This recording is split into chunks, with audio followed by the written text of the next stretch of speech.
पिछले वीडियो में हमने देखा था कि अवनी और माही वीर को बुलाने के लिए किसी को भेजते हैं। वीर को आया हुआ ऑफ़र के बारे में जब अवनी और माही उसे बताती हैं तो वीर उससे कहता है कि नहीं नहीं, मैं वहाँ नहीं जाना चाहता, मैं इस ऑफ़र को ठुकराता हूँ, मुझे ये पसंद नहीं है। वीर उसे ऑफ़र को रिजेक्ट कर देता है। वीर जैसे ही एडवर्टाइजमेंट का ऑफ़र मना कर देता है, माही उससे कहते हैं कि आपको लगता है कि स्टील एम्पायर कंपनी बहुत ही ज़्यादा अंधी है जो आपको ऐसे ही चूज़ कर रही है। ब्लैक ईगल मिलिट्री स्कूल में आपको ऐसे ही प्रवेश मिल गए हैं, ऐसी बात नहीं है, ठीक है ना। जब माही वीर को डांट रही थी तो अवनी बीच में आकर कहती हैं,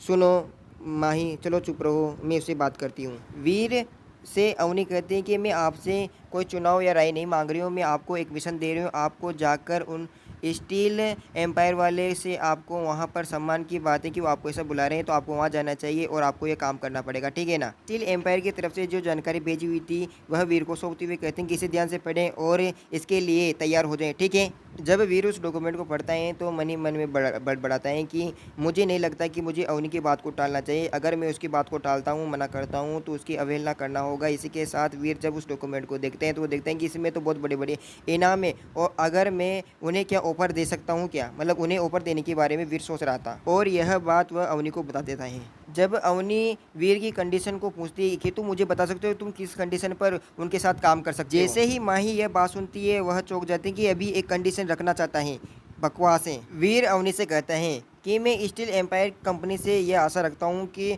वह मेरे सिल्वर किलर यानी कि SKTS जो उसका वॉर मशीन था उस पर हथियार प्रणाली लगा सकें, ठीक है ना। अवनी उसके लिए मान जाती हैं और इस बारे में बात करने के लिए कहते हैं कि ठीक है, मैं उसे अपना आपका अनुरोध बता दूंगी। इसके बाद में सीन शिफ्ट होता है और हमें क्लास का सीन दिखाया जाता है जहाँ पर हम वीर और उसके दोस्तों को देखते हैं जो बात करते हुए देखते हैं कि आज क्लास बहुत ही ज़्यादा भरी हुई है और हमें इस क्लास में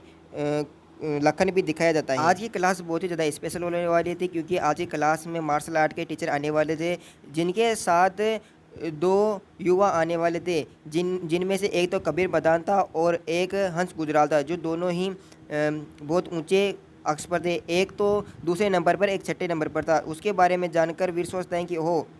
इसका मतलब कबीर मैदान से मुझे बहुत दिन हो गए हैं, मिले बहुत दिन हो गए हैं। वीर के पास बैठे हुए कुछ लोग बात करते हैं यानी कि आसपास के स्टूडेंट बात करते हैं, उससे बहुत अच्छी तरीके से बात करते हैं और उसे पूछते हैं कि तुम तो SKTS चलाने वाले बंदे हो ना, इस तरीके से वह जो आपने सिल्वर किलिंग चलाई थी। और एक बंदा तो उसे बताता है कि मैं आपकी तीरंदाजी क्लास से हूँ। ओहो, वीर ऐसा कहता है। वीर उनसे बात करता हुआ कहता है कि मुझे शर्मिंदा न करें, मैं केवल एक इंसान हूँ, मैं इस तरीके से नहीं बोल सकता हूँ, ठीक है ना। जब वीर और दोनों बात कर रहे थे उसी बीच में प्रोफेसर और कबीर मदान और हंस गुजराल को आते हुए देखते हैं और वह सभी बच्चों को साइलेंट करने के लिए कहते हैं कि आप सभी चुप हो जाइए। इसके बाद में टीचर उन्हें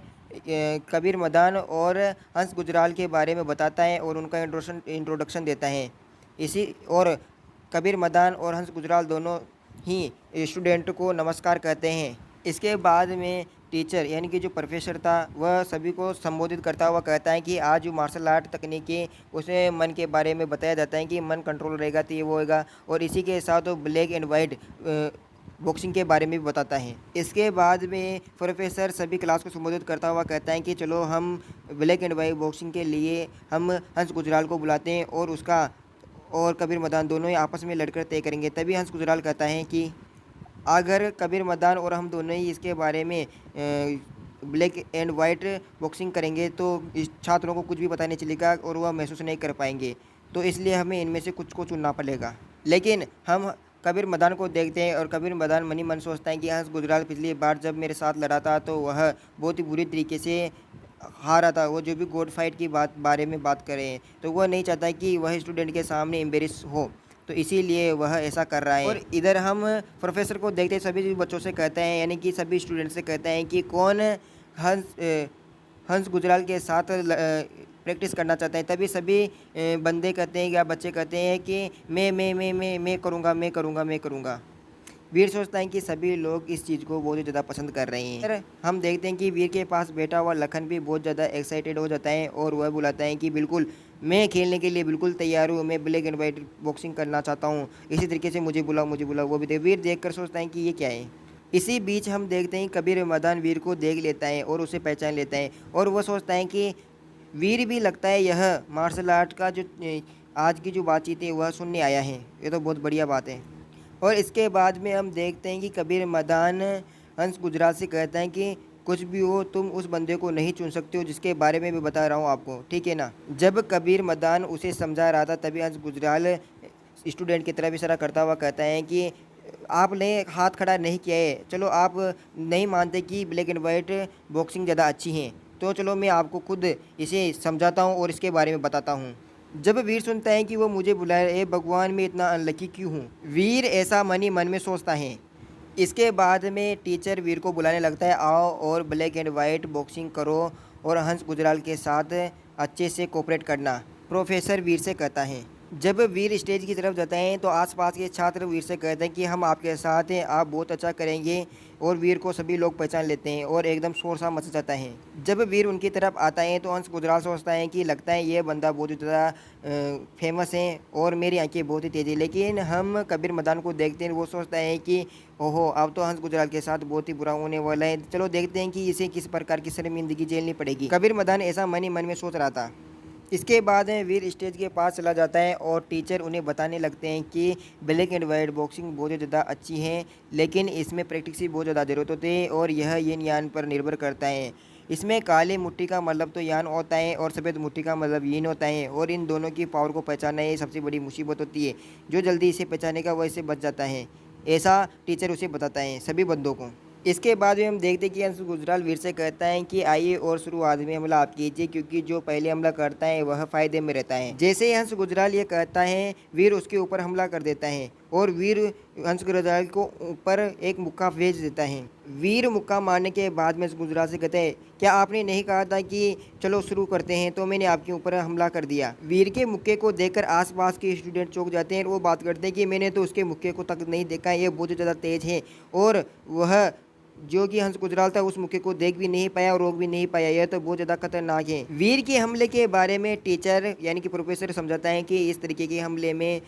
बहुत ही लापरवाही तरीके से बंदे को मारा जा सकता है, लेकिन वीर ने उसके मुंह और आँख पर नहीं मारा है और उसे अपंग नहीं बनाया है। लेकिन हम हंस गुजराल को देखते हैं, वो सोच भी नहीं सकता कि उसने मुझे लापरवाही से किसे मारा, मैं बहुत ही ज़्यादा लापरवाह हो गया था। इसके बाद में हंस गुजराल वीर के पास आता है और उससे कहता है चलो चलिए हम अपना खेल जारी रखते हैं। लेकिन हम पीछे कबीर मदान को देखते हैं जो सोच रहा था कि मैंने आपको बताया था ना कबीर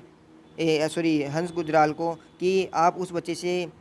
सामना नहीं करें, लेकिन वो मेरी बात नहीं माना, चलो अब भुगतो। जैसे ही हंस गुजराल ये कहता है वीर फिर से हाँ करते हैं उस पर हमला कर देता है और यह बहुत ही तेज प्रहार होता है। और इसके बाद में हम हंस गुजराल को देखते हैं जो सोचता है कि जो मौका आने वाला है वह यीन होगा, और वह इसे पहचान कर बहुत ही एक्साइटेड होता है और उसे क्या लगता है मैं इसे नहीं पहचान सकता, ऐसा हंस गुजराल अपने दिमाग में सोच रहा था।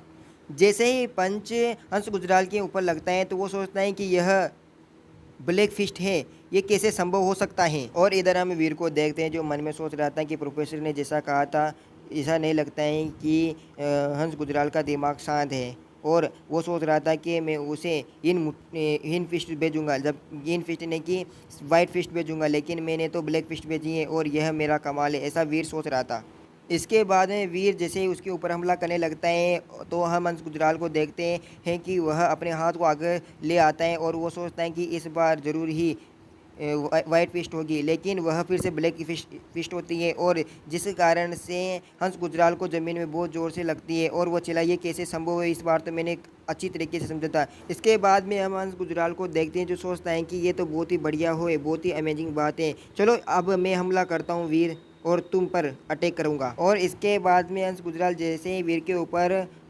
वाइट पंच का इस्तेमाल करने लगता है, वाइट फिस्ट का, तो वह सोचता है कि मैं इस मुट्ठी को मारकर अपने कुछ मतलब इज्जत गई थी वो वापस पा लूँगा। इसी के साथ जैसे वह पंच वीर के पास जाता है, वीर उस पंच को बहुत ही आसानी से पकड़ लेता है और वह समझता है तो बहुत ही ज़्यादा आसान था, हा हा हा। इधर हम प्रोफेसर को देखते हैं जो सोच रहा था कि वीर की जो मनोविनिंग एबिलिटी है वो ज़्यादा अच्छी है, और हम कबीर मदान को देखते हैं वो सोचता है कि मैं तगात इससे नहीं जीत सकता और आप सोचते हो कि आप इसे जीत जाओगे, बिल्कुल हो नहीं सकता है। वीर के ब्लैक एंड वाइट पंच को देखकर सभी जो स्टूडेंट थे वो बहुत ज़्यादा एक्साइटेड हो जाते हैं और चिल्लाने लगते हैं, और इसी के साथ ये व्यू चेंज होता है और हमें कैफेटेरिया दिखाया जाता है। कैफेटेरिया के अंदर सभी बच्चे जो क्लास को छोड़कर खाना खाने के लिए आए हुए थे। हम कैफेटेरिया के अंदर प्रज्ञा और रूही को देखते हैं। प्रज्ञा रूही से कहते हैं कि मैंने सुना है कि वीर ने हंस गुंजराल को बहुत ही बुरी तरीके से पीटा है और हमें गलती हो गई, हमने उनका जो पार्ट था उसे नहीं सुना है। ओहो! बिल्कुल गलत बात है तो। हम रूही को देखते हैं जो रूही प्रज्ञा से कहती हैं कि वह केवल अपने आप को शो ऑफ करने के लिए करता है, लेकिन वो मन ही मन में सोच रही थी उस कमीने ने मुझे चूमा लेकिन वह एक बार भी मुझसे दोबारा मिलने के लिए वो बहुत ही ज़्यादा बदबूदार स्थान है, मैं इसे दोबारा नहीं देखना। तभी हम देखते हैं कि वीर कैफेटेरिया में आता है और बहुत से बंदे उसे घेरने लगते हैं और उससे पूछते हैं कि आज आपने यह कैसे किया, आज आपने ब्लैक एंड वाइट के जो बॉक्सिंग थी उसके बारे में जानने की कोशिश करते हैं, लेकिन वीर की नज़र रूही पर चली जाती हैं और रूही को देख लेता है और रूही सोचती है कि नहीं नहीं, ये बिल्कुल गलत है, मैं इसे इस वक्त कैसे देख सकती हूँ, ये तो बहुत ही ज़्यादा बदकिस्मतों का अगर मैं उसे यहाँ मिली तो। इसी के साथ ये एपिसोड खत्म होता है। वीडियो को लाइक करें, कमेंट करें, शेयर करें और वीडियो को 1K सब्सक्राइब जरूर